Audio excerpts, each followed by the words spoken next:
कालाबाजारी जमाखोरी चरम सीमा पर होगी, घूसखोरी का नंगा नाच होगा, जाति धर्म के नाम पर हमें ये लोग लड़ाएंगे, जुबान के नाम पर हमें ये लोग लड़ाएंगे। आज वही हो रहा है। पहले हमारे ऊपर गोरे अंग्रेजों का राज था, वो चले गए, अब काले अंग्रेजों का राज है। नेता हैं जो हमने अपने सेनापति बना के भेजे हैं, वो क्या कर रहे हैं। किसान आंदोलन कितना लंबा चलेगा ये डिपेंड करता है गवर्नमेंट के ऊपर ही। कोई आदमी अपना घर बार छोड़कर यहाँ झुपड़ियों में क्यों बैठना चाहेगा। सरकार की नीयत में खोट है। और किसानों को किसने परेशान कर रखा है? अभी बीजेपी ने परेशान कर रखा है। चाहे तो राम जाना चाहे ओ जाना है। भाई अगर एक कॉल दूर हो तो कॉल कर लो। नमस्कार, आप देख रहे हैं दी कंटाप और मैं हूं। आज हम आ गए हैं टीकरी बॉर्डर पे। देवेंद्र उचाना जी हैं जो कि पहले दिन से यहाँ पे किसान आंदोलन में काम कर रहे हैं। आइए आज हम इनसे कुछ जानते हैं और कुछ सवाल जवाब करते हैं कि यहाँ पे क्यों काम कर रहे हैं और इनको क्या लगता है कि ये किसान आंदोलन जो है वो कब तक चलेगा या फिर सरकार कब तक बातें मानेगी किसानों की। आप बताइए, आप यहाँ पे कुछ बताइए, आप यहाँ पे कब से हैं और आपको क्या लगता है, आप अपने पर्सपेक्टिव से कैसे देखते हैं इस किसान आंदोलन को। मैं स्टार्टिंग से ही काम कर रहा हूँ, जैसे कि आपने भी बताया अभी, ठीक है। और किसान आंदोलन कितना लंबा चलेगा ये डिपेंड करता है गवर्नमेंट के ऊपर ही, क्योंकि हम तो कह रहे हैं कि बातचीत करो और ख़त्म करो। अब एक बात बताओ, कोई आदमी अपना घर बार छोड़कर यहाँ झुपड़ियों में क्यों बैठना चाहेगा? बिल्कुल भी नहीं बैठना चाहेगा।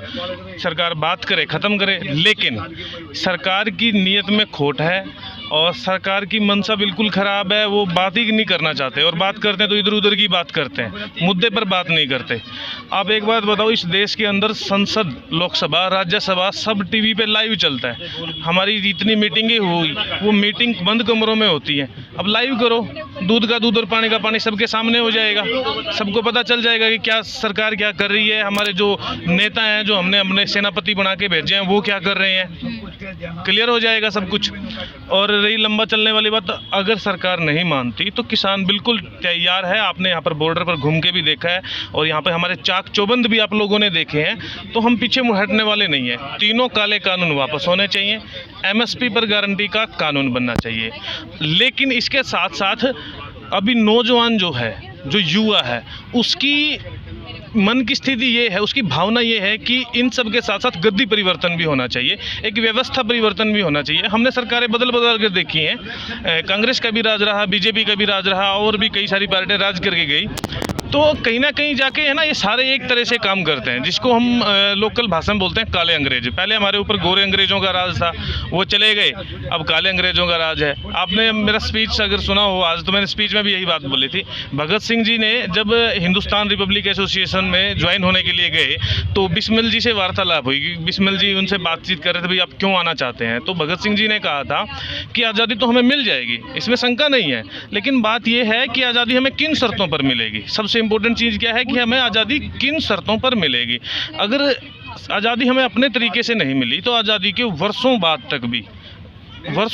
तक भी कालाबाजारी जमाखोरी चरम सीमा पर होगी, घूसखोरी का नंगा नाच होगा, जाति धर्म के नाम पर हमें ये लोग लड़ाएंगे, जुबान के नाम पर हमें ये लोग लड़ाएंगे। आज वही हो रहा है। भगत सिंह ने उस समय पर ये बातें पहले ही बता दी थी और आज बिल्कुल वही है, क्योंकि हमें आज़ादी उस तरीके से मिली नहीं, कॉम्प्रोमाइज़ करके आज़ादी हुई है। अब गोरे अंग्रेज चले गए, काले अंग्रेज हमारे ऊपर राज कर रहे हैं, वो दमन कर रहे हैं, अत्याचार कर रहे हैं। लेकिन अब एक सीमा होती है हर एक चीज़ की। किसी चीज़ को दबाओगे आप, बहुत ज़्यादा प्रेशर करोगे तो वो एकदम से फटेगा, गुमार हो जाएगा अंदर। वही ऐसा ही किसान मजदूर के साथ हुआ। किसान मजदूर बर्दाश्त कर रहा था। अब देखो महंगाई कितनी बड़ी हुई है, फिर कोई बोला, फिर भी कोई नहीं बोला। लेकिन अब उनसे उनकी ज़मीनें छीन लोगे। आप आत्मनिर्भरता की बात कर रहे हो, किसान आत्मनिर्भरता किस पे होगा? अपनी ज़मीन पे ही तो आत्मनिर्भर होगा, उसे कोई और काम तो नहीं आता ना। वो तो अपना खेती ही करता है। तो खेती करने के लिए आप उसके पास ज़मीन छोड़ोगे नहीं। कॉन्ट्रैक्ट एक्ट के तहत आप उसकी ज़मीन पर कब्जा कर लो। अब ये कहते हैं कि कॉन्ट्रैक्ट एक्ट के तहत ज़मीन पर कब्जा कैसे होगा, बताओ। ये ऐसी ऐसी बातें करते हैं। तो जब वो कॉन्ट्रैक्ट एक्ट के तहत उसे कंपनी से पैसा लेगा और कंपनी उसके लिए डिमांड रखेगी, भाई ये ऐसी क्वांटिटी चाहिए, इतना अनाज चाहिए, चाहिए, जो वो उसके मापदंड पे खरा नहीं उतरेगा तो डेफिनेटली फिर वो उसकी ज़मीन जाने के चांसेस रहेंगे। अच्छा, और जैसा कि 5 राज्यों में जो हैं वो चुनाव होने वाले हैं, और इधर जो राकेश सिंह टिकैत जी हैं वो भी कहीं ना कहीं, जैसे कि बीजेपी जहाँ जहाँ पे अपनी रैलियाँ करती है या चुनावी आंदोलन कह ले आप, वो करती है, तो वहाँ जो है राकेश सिंह टिकैत वो भी चले जाते हैं, और कहीं ना कहीं वो बंगाल में जो बीजेपी का वोट है वो खराब करने में लगे हुए हैं। वो कह रहे हैं कि बीजेपी आप लोगों के लिए कुछ नहीं करेगी, तो इसके ऊपर आप क्या कहना चाहेंगे? मतलब आपका अपना ओपिनियन क्या है? देखो, सवाल उससे होगा जो सत्ता में है, और सत्ता में अब इस केंद्र के अंदर बीजेपी है, सेंटर में बीजेपी की सरकार है, और किसानों को किसने परेशान कर रखा है? अभी बीजेपी ने परेशान कर रखा है। काले कानून लेके कौन आया? बीजेपी लेके। अब ये कहते हैं कि कांग्रेस ने बना रखे थे। अरे बना रखे थे, लागू तो नहीं किए, तुम तो लागू करने पे लगे हो। अभी तो क्वेश्चन तुमसे होगा ना, क्योंकि लागू तुम कर रहे। अगर वो लागू करते उस समय पे तो क्वेश्चन उनसे भी करते।